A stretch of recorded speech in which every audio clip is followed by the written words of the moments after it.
What if the heat on your plate could help you live longer, steady your cholesterol, and reshape your gut for the better, provided you find the dose that fits you?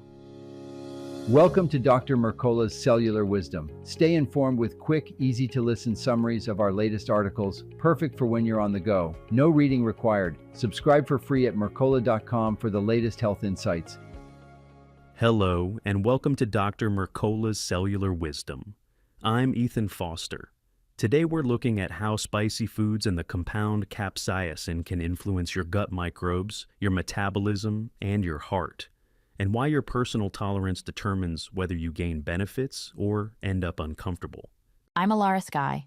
We're basing this conversation on research summarized by Dr. Joseph Mercola, including new findings on how capsaicin moves through your system, how it interacts with gut microbes and the liver, and what regular spice intake means for cardiovascular health and longevity. Capsaicin doesn't just pass through you. It's absorbed and actively processed by enzymes in your gut and liver, with microbes playing a central role. Some bacteria expand in the presence of capsaicin, while others decline, which means the makeup of your microbiome shifts based on how much spice you eat. That microbial change links to measurable benefits, including less oxidative stress and calmer inflammation in your digestive tract. Those gut shifts matter because they ripple outward. When you improve microbial balance and reduce inflammatory load, you often notice smoother digestion and a steadier immune response. The liver is part of this loop. It helps metabolize capsaicin and produces metabolites that carry their own cellular effects. So the gut-liver connection explains why a simple dietary choice can register across your system.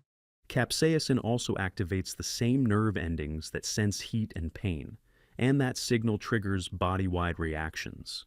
You burn more calories, you nudge metabolism in a direction that favors weight control, and you set the stage for healthier cardiovascular function. That's why regular chili eaters often show optimized cholesterol profiles and stronger markers of heart health over time.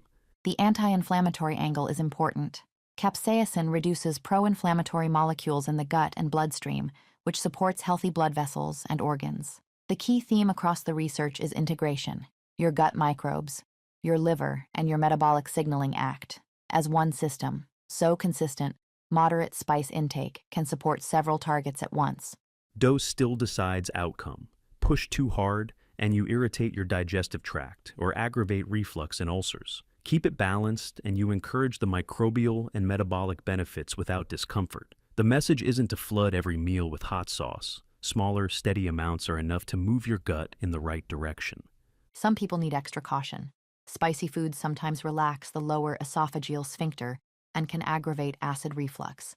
If you live with IBS, spicy meals are a common trigger for flares.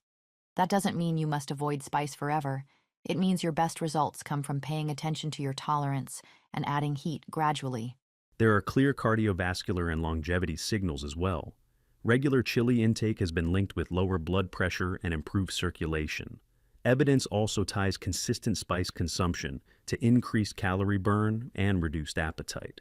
In a large BMJ analysis, people who ate spicy foods 6 or 7 times per week had a lower overall risk of death than those who ate it less than once weekly, underscoring the potential long-term upside of routine, moderate exposure. Your stomach isn't automatically at risk from spice. Studies show capsaicin can reduce acid production and may lower the risk of ulcers while encouraging the growth of beneficial gut bacteria. Over time, that shift helps keep inflammation in check and supports more comfortable digestion, provided you respect your personal limits. If you want to bring these findings into daily life, start slow and build tolerance. Small amounts let your system adapt and lower the chance of cramps or diarrhea. You can pair spice with nutrient-dense meals. Use chili peppers and hot spices on well-prepared vegetables or grass-fed beef, so you gain flavor and metabolic support without piling on inflammatory extras. Identify your personal triggers. If you have reflux or IBS, keep a simple food journal for a couple of weeks. Write down what you ate, how spicy it was, and how you felt afterward. Patterns emerge quickly, and you can pull back on the specific dishes that don't sit well while keeping others that do. Balance heat with soothing additions when needed. Grass-fed yogurt or other creamy textures alongside a spicy dish can soften the burn and make a meal easier to tolerate. This approach lets you keep the flavor and the potential benefits while protecting your comfort. Use spice as a long-term habit, not a one-time stunt. Capsaicin's advantage comes from regular intake that supports circulation, helps manage weight, and sustains a healthier gut environment. Think in terms of consistency and moderation rather than chasing extremes. Let's cover a few quick answers you might be asking. On gut health, capsaicin can shift your microbiome toward more helpful species and away from harmful ones, reducing oxidative stress and inflammation. On whole body effects, activating heat-sensing nerve endings, increases calorie burning, supports cholesterol optimization, and aligns with stronger cardiovascular health, especially when intake is regular. On risks, yes, excess spice can irritate your GI tract and trigger reflux or IBS symptoms, so your tolerance should guide the dose. For practical use, begin with a little heat on a familiar meal and scale slowly. Favor nutrient-rich pairings like vegetables and grass-fed beef, and use grass-fed yogurt to buffer intensity if you're sensitive. Keep notes so you can see what works, what doesn't, and how your comfort changes as you build tolerance. Here's your challenge for this week.